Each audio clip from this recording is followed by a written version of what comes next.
आए फीडबैक देने के लिए। ओम शांति। આજનો આ જે સેમિનાર હતો એ અમારા બધાને ખૂબ સારો એવો ગમ્યો.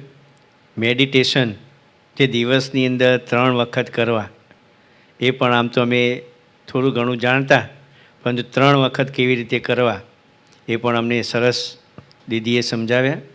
અને મૂલ્યનિષ્ઠ શિક્ષણ કેવી રીતે, ક્યારે અને કેવી રીતે આપવું એ પણ તમે ખૂબ સારી રીતે સમજાવ્યું.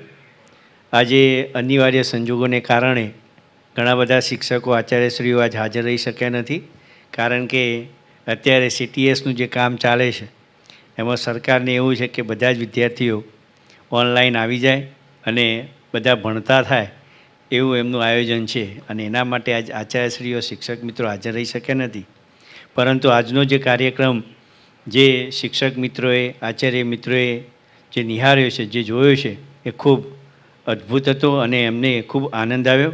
અને આને પણ અમારા જીવનની અંદર ઉતારીશું અને વિદ્યાર્થીઓને પણ અમે આ સમજ આપીશું. અસ્તુ. મારું નામ સંજયભાઈ પટેલ, કરવી હાઈસ્કૂલમાં પ્રિન્સિપાલ. લગભગ 2019થી હું આ સંસ્થા સાથે જોડાયેલો છું. આ સંસ્થા સાથે હું જોડાયો એ પહેલાં મને ઊંઘનો પ્રોબ્લેમ હતો. રાત્રે ઊંઘ ના આવે એમ, અને ઝબકીને જાગી જવાય.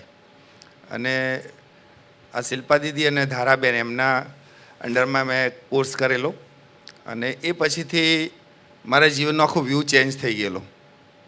અને કહેવાય ને કે મેન્ટલ પીસની શોધમાં બધા હોય છે. પૂરેપૂરી તો નથી મળી, પણ આંશિક રીતે મને મેન્ટલ પીસ મળવા લાગી છે. બીજું મારામાં એક પરિવર્તન એ પણ આવ્યું છે કે મને ગુસ્સો હવે નથી આવતો. પહેલાં ગુસ્સો બહુ જ આવતો હતો. મને તમે ગુસ્સે કરો તોય નહીં આવતો. અને સહનશીલતા પણ વધી ગઈ છે. એ થોડાક મારા આંતરિક ચેન્જીસ થયા છે, એ વાતનો મને પોતાને પણ આનંદ છે.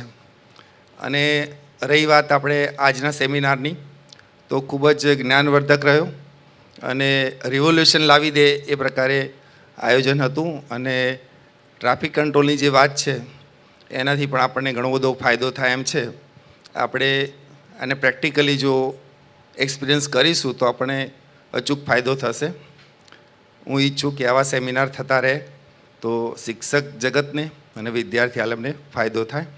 ખૂબ ખૂબ આભાર અદિતિ દીદીએ અને આ દીદીએ જે આપણને જ્ઞાન પીરસ્યું એના માટે અમે ઋણી રહીશું. ખૂબ ખૂબ આભાર.